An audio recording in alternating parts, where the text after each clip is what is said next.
BBN, what's going on, guys? This is the Loyal BBN Fan Show, and we are coming with a special edition of Football Talk only today. I'm excited about it. The football team is ready for another year. Is this going to be the year that the Wildcats can find a way to go on the road and win some wins? Tonight, I'm not going to be talking much football myself. I brought someone on who follows football probably 100 times more than I do.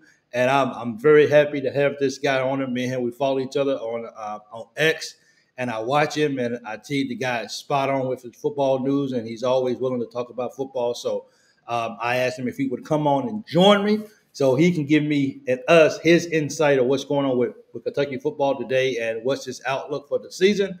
So with further ado, please allow me to welcome Bush Burner, which we will be giving out his Twitter account before the show is over. So we're going to bring him here. We're going to just talk some football today, and I'm excited, man. Bush, how you doing today, man? I'm doing good. How about you? Man, I'm good, man. It's we've been working on this. We've been trying to get this set up and everything. And I said, look, dude, I'm going on vacation, but we're gonna do this show. We're gonna talk some football. So here we are. I watch you on Twitter, man, or on X. I wonder how many people still call it Twitter. I don't think I do. That's for sure. I definitely do. Even when I type it in online, I still call it Twitter. And one day it's going to come back and say, dude, I'm not Twitter. I'm X. Please get with it.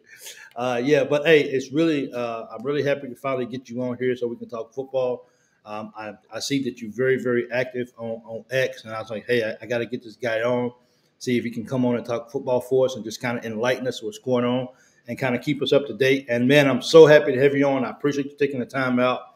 We've been playing musical text here for a while, but we're here. We're excited. We're going to talk football, and let's just get this started, man, for real. My first question is, how long have you been following Kentucky football? Good question, man. I've been following football and Kentucky football for the same amount of time. When I was real young, probably, let's say, 6 or 7. Okay. My mom worked for this dental office, and her boss was the president of the alumni. So he would get tickets for me, give them to my mom, and basically me and my dad just went. From there on, I saw that was I don't want to leak my age, but that was the year that we were kind of surprising people. We beat LSU at home and stuff. So I had all those memories, and from there on, I fell in love, man. And the love's only been growing and growing as the older I get. Man, that's awesome, bro. And I'm not sure if I should say this or not, but you don't find very many people who support Kentucky overall, but they find that they love the football team a little bit more than they do the basketball team. So I know there's people out there who do, but for me, it's good to actually run into somebody who actually does and who really puts a lot of emphasis on the football team and just promoting them and just believing in what they're doing. So recruiting for Kentucky, man, is it's going really well. I know that everyone's sat back and waiting on an answer from Dwayne Galloway. What do you have? What do you have on this young man? So up until about 30 minutes ago, it was all Kentucky. I mean, originally Purdue was leading, but Kentucky took a big step. They logged some crystal ball predictions for Kentucky. The football fans that are pretty tuned in, like myself, we all thought it was Kentucky up until about 30 minutes ago. Purdue made a huge push, it sounds like, and it's looking like here in 3 hours he's probably going to be signing with Purdue. Oh man, so we talking about the Purdue Boilermakers in football, right? Yeah, those people. Yeah. I just gotta make sure. I said signing with Purdue. Let me be clear. Yeah. It sounds like he'll be committing with Purdue, and with this kid, the type of talent he is, it's not over till it's over. Especially if you have Vince Marrow. I'd say it's not over until National Signing Day, but he is just committing as today. Okay. Well, I always say this on my show and like stuff like that. And I applaud people like yourself who keep up with just like night and day and just is everything that they do. And I'm only saying this because of how you ended it or whatever. But as far as just that's a true statement. It's not over. So even though he may commit to Purdue today or whatever, it doesn't mean that Vince Murray is going to stay with it. He's going to keep talking to him. That's for sure. So they're not going to fade away just because he chose somebody else today. We know that it's not over until the guys actually put their pen and ink on a piece of paper. Yeah. I actually just got a text about him. Apparently, he told UK. Can you still hear me? I can hear you. Yeah, I can hear Okay. you. Apparently, he told UK he was going to UK yesterday, but they weren't giving him a big NIL pot. Hasn't responded to people he normally does. Looks like Purdue just decided he would be a nice recruiting W and values him more than UK. Oh wow. That I tell you, man, this I mean, this NIL stuff, man. And I'm not sure I want to use the word stuff, but the NIL world is so tricky now. And if you don't pay a player, then it's going to be hard to get those guys at your school. Yeah, So I think you're maybe, exactly right. yeah. So maybe something to come of this, and I mean, Vince, like you said, Vince can pull stuff out, and maybe they can find that money somewhere, somehow in the pot, and they can find a way to maybe say, okay, we can give you that NIL deal. But it's I'm glad that kids are getting paid these days, but it's a little frustrating knowing that kids are only going to come to your school only because you can show them the money. Right, Yeah. and we could still get that money together. And I agree, it's frustrating. At the end of the day, this is what it was going to be, whether it happened this year or 5 years down the road or 10 years. It's what it's going to come to. The kids are what earns these schools their athletic money. I also want to be clear. I'm not an insider. I just get my information from other people that are either closer to the sources or experts that are willing to share Okay. their opinion. Well, it's one thing about this show is we don't one thing about me I don't want to come on here on any show that I do and just give people information just so they can subscribe to my channel or like my video. I want to be I want to give information like you just said as accurate as I possibly know it is in good faith, knowing that I'm not out here just throwing out information. I'm just to do it, and that's kind of why I was watching you for a while on it, and once I saw that, okay, this guy is really for real about his football things. I definitely want to bring him on, and I want to talk to him about what's going on with the football program, and just help him see if he could just be more part of the show too. When we need our updates and everything. So over the past few days or so, maybe the past week, if that, we picked up some more recruits. Can you tell me about some of the guys that we was able to get to commit? Yeah, absolutely. We got Kellen Edwards. He was originally committed to Auburn. He decommitted, and then Kentucky kind of jumped on that horse again. He's a 6'4", 315-pound defensive lineman. He's rated a 3-star. I think he's Okay. close to a 4-star. Another big one was Javion Campbell. He's Okay. 6'8", 290-pound offensive tackle. Let me say that again. 6'8", God. 290-pound offensive tackle. He can still grow into that body. Yeah. And he Wow. will. Yeah, he's gonna be a great guy. He's a 4-star talent, but he's a 4-star talent, but he's uncappable with his size. You know what I'm saying? You could be getting a Deion Walker on the offensive side. Wow. 6'8". Let me see if I can raise my head up enough to see that. Yeah, Yeah, there you go. my neck hurt a whole lot when I did that. So, man, that's big time. That's one thing about Vince, man. He's definitely going to go. And I think wasn't he out of Ohio, or which one of these kids was out of Ohio? Javion Campbell was from Kentucky. Okay. Oh, that is right. He did stay in state. You're right about that. Yeah. Okay. I wonder how much of the Kentucky guys that's on the team right now that's from Kentucky might have played a role in that and helping bringing that guy and keeping him in state. It could be Kellen Edwards. He is don't let me get this wrong. Okay. He's from Tennessee. Okay.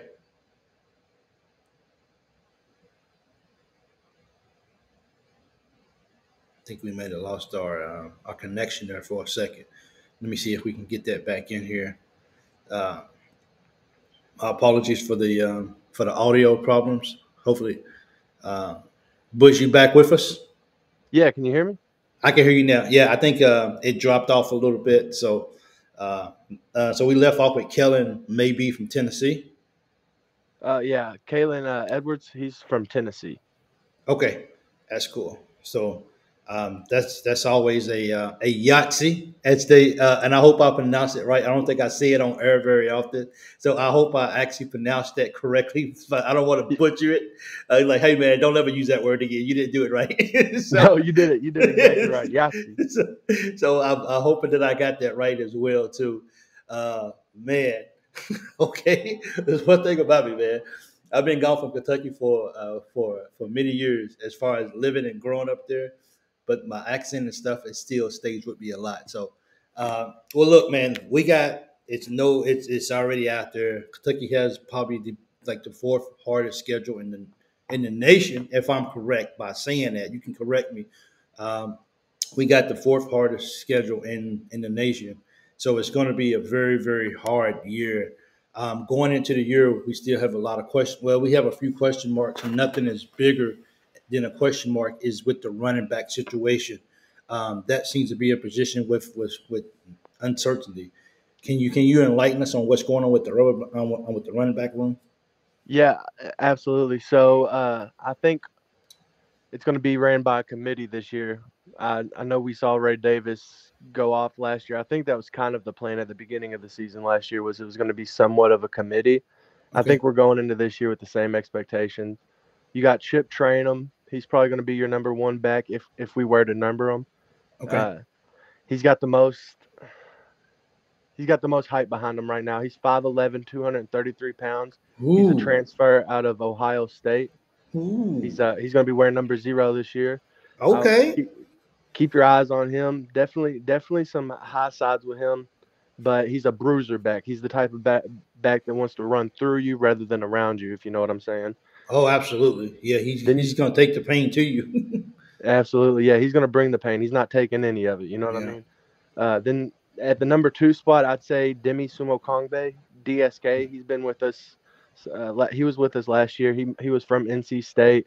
He's more Okay. of like a pass catching back. He's going to be wearing number 4. Actually, I might have those numbers mixed up. I think, but one of Chip or DSK 0 or 4. I'm sorry about that. I have it written down. I'm pretty sure it's mixed up. No But problem. he's 6 foot, 210 pounds. He's like I said, he's more of a pass catching back. Okay.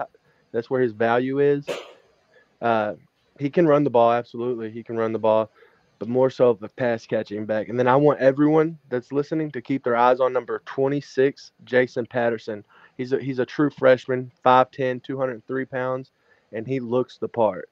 Okay. He looks the part. I went to the spring game, if that's what you want to call it, the spring Yeah. practice that they opened up. That kind of what it was. Yeah.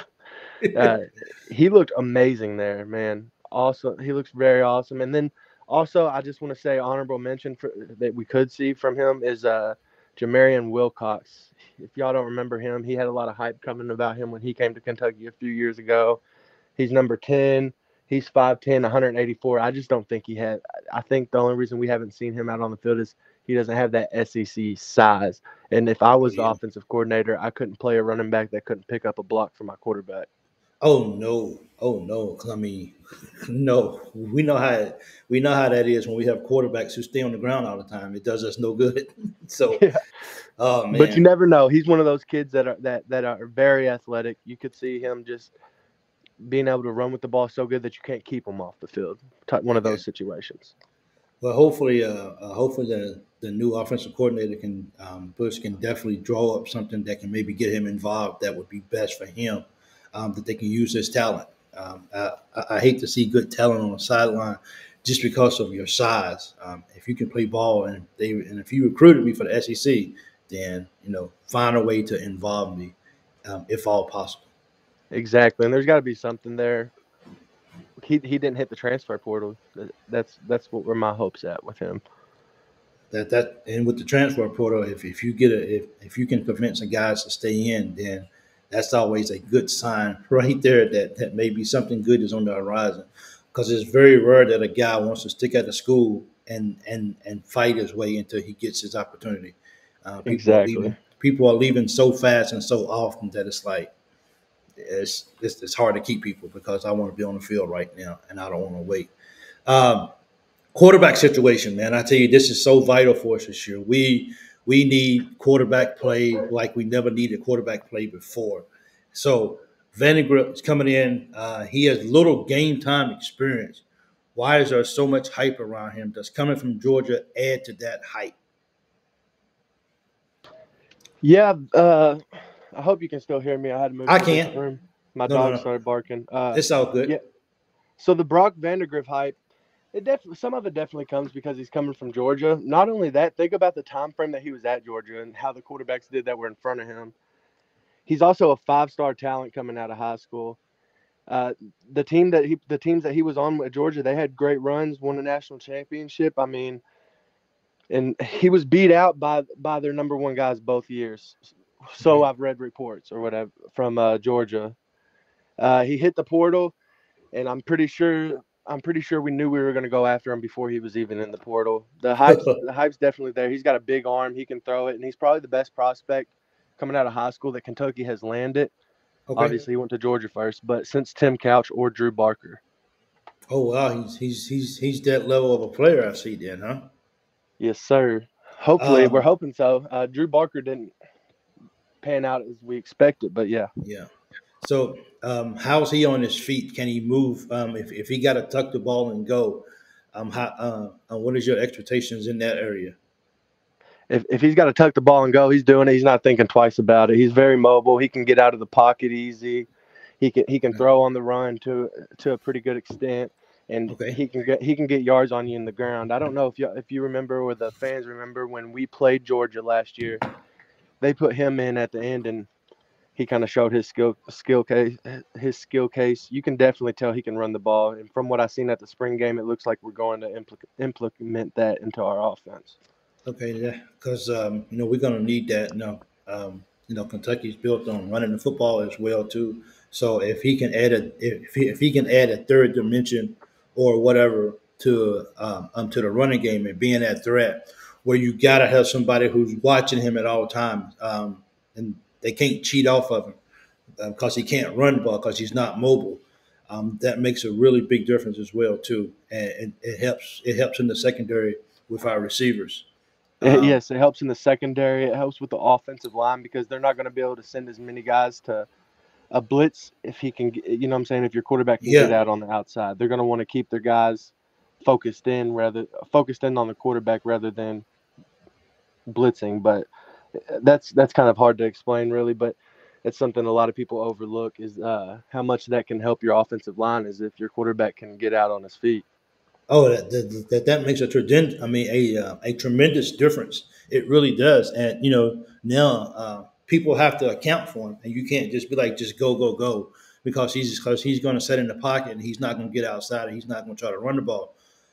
So that's a major thing right there within itself is being able to be light. I guess they could say be light on your feet and be able to go get those extra yards if you need to. If there's nothing in the secondary that can help you. So that's big that he can actually run the ball. So speaking of the secondary, let's jump into our wide receivers this year.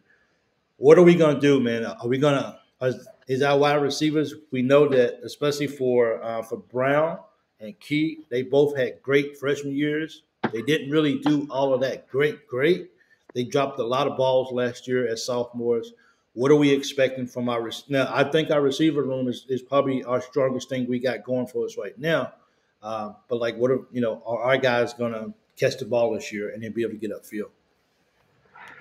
Yeah, I think you're exactly right. You hit that nail on the head. Are they going to be able to catch the ball? We got to stop dropping the ball this year. I think that's why you've seen the coaching staff bring in Jamori Macklin, and we brought in someone else, but they hit the portal in the spring portal. So Yeah, the reason they brought those guys in is to show the top couple of receivers, like, hey, if you're not catching balls this year, you won't play. And yeah. I think that's important to remember that last year they were going to play regardless because of the talent gap. Yeah, But this year's not the same. We got Barryon Brown as the number one receiver. This is how I would rank them.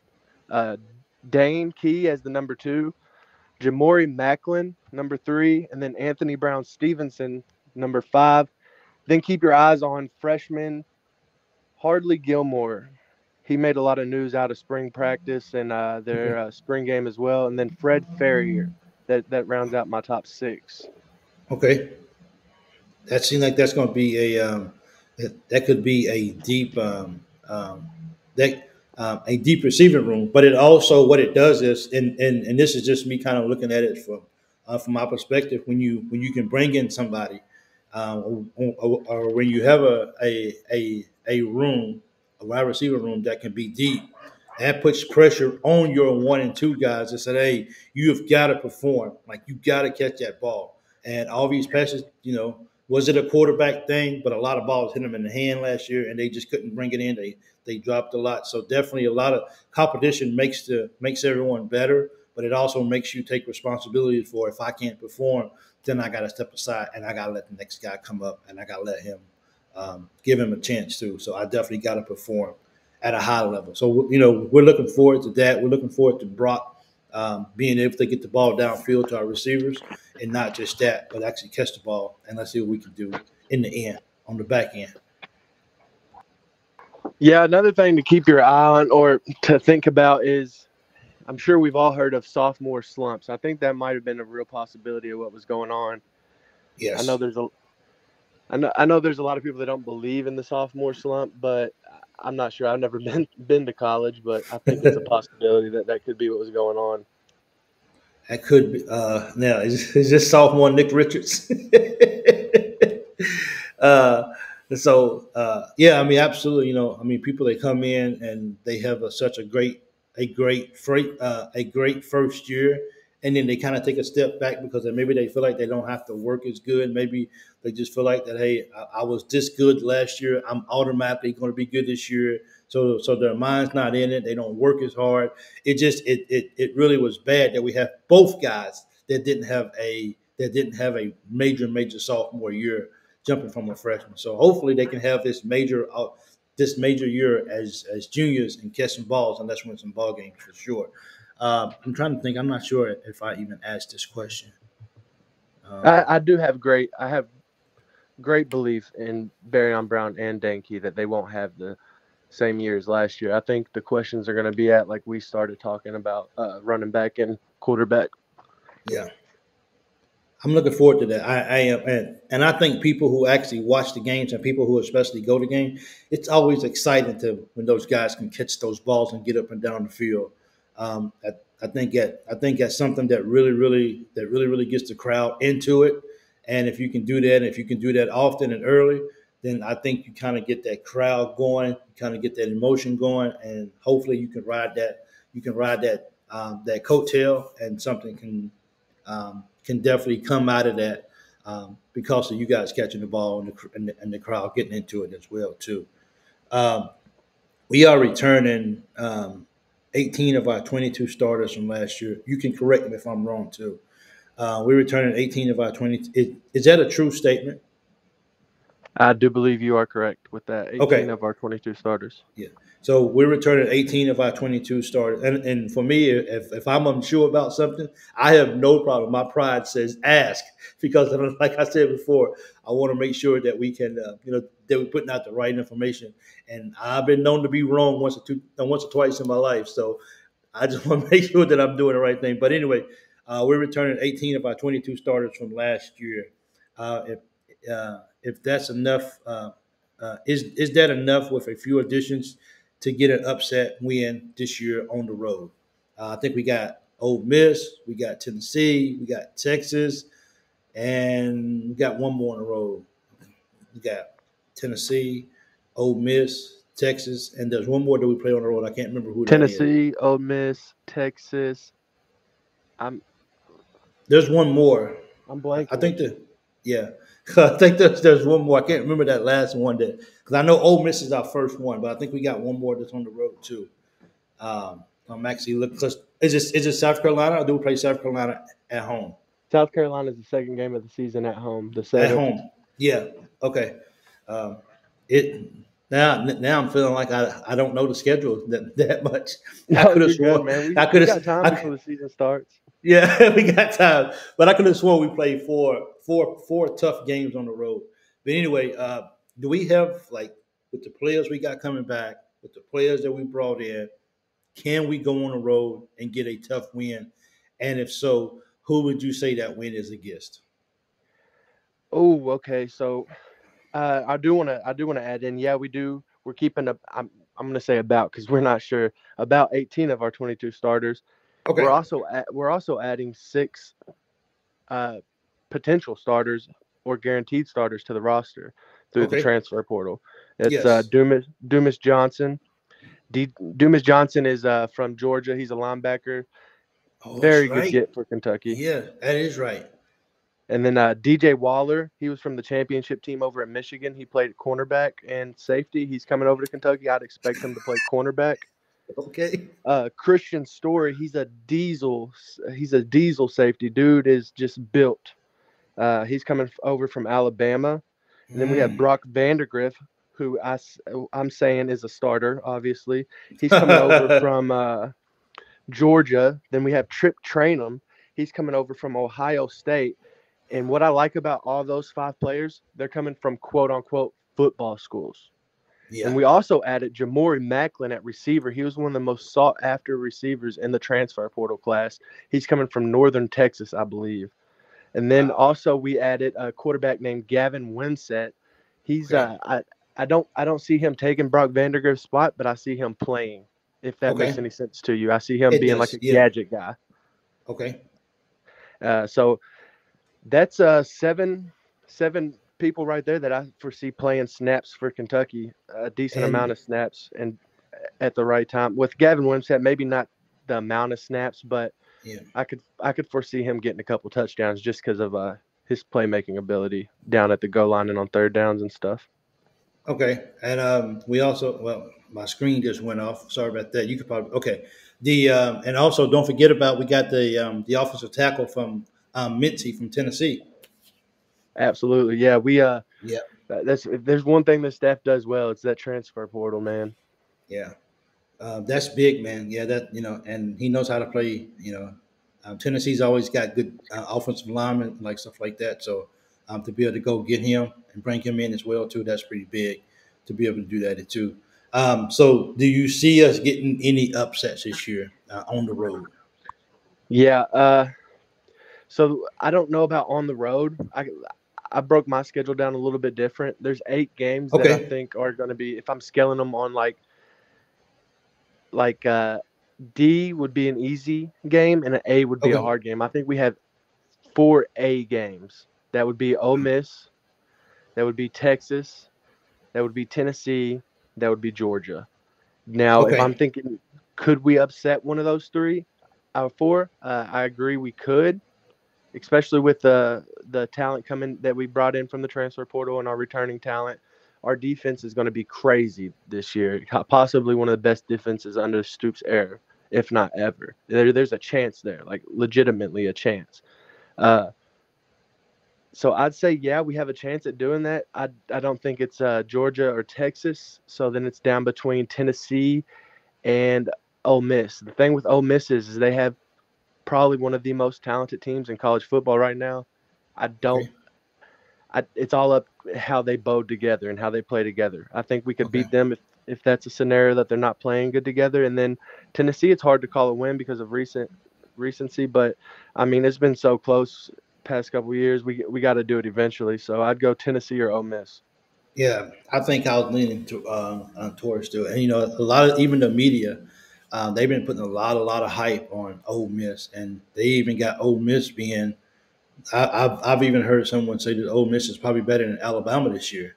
So when you hear things like that, it kind of gives you a moment of pause and be like, okay, I was kind of saying to myself, maybe we can find a way to get Ole Miss, go down there and pull out a win. We should have beat them down there when we had Will Levis. We definitely should have won that ball game. We actually shot ourselves in the foot. That was our opportunity to go down and beat them. We didn't. So hopefully maybe we can go and get those guys this year. Because I think for the program to go to the next level, eventually we've got to go down. I mean, we got to go on the road and we got to get these and we got to be able to knock off a team that no one in the nation is giving us a chance to actually win.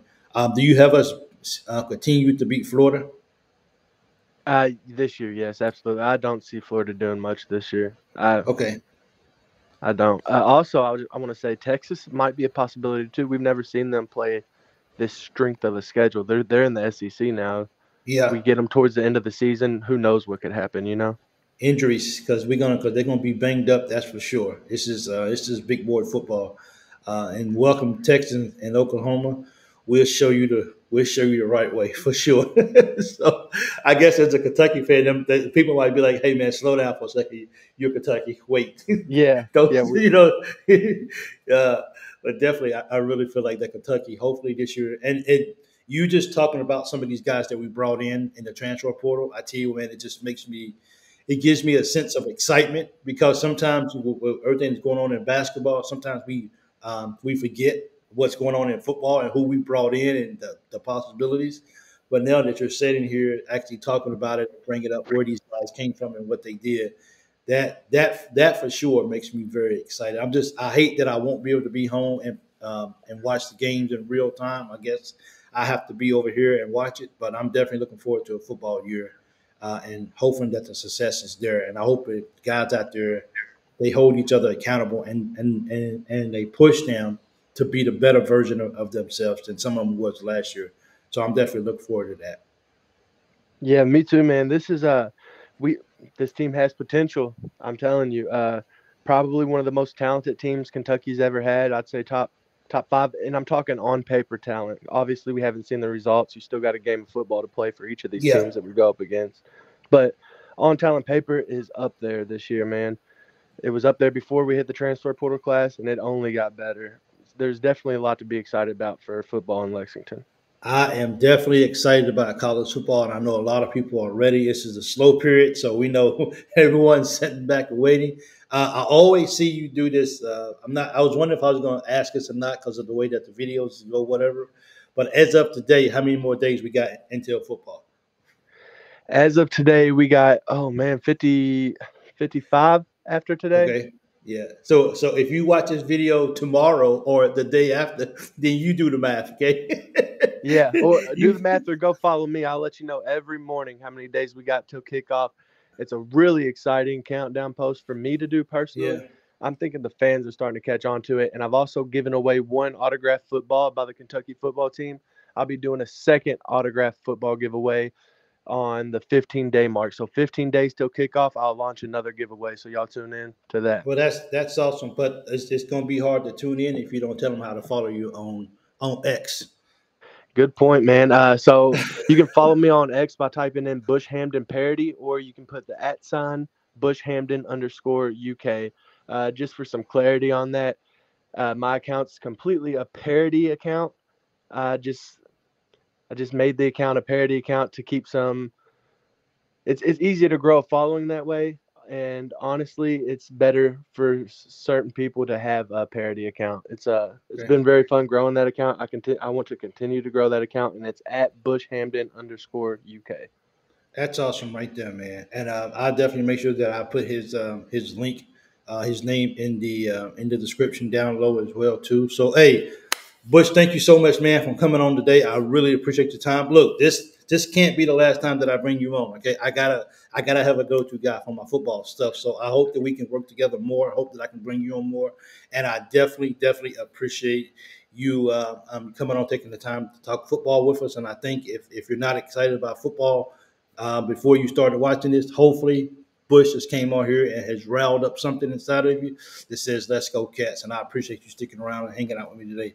Thanks so much, okay? Yeah, thank you so much, man. Go Cats. Go Cats.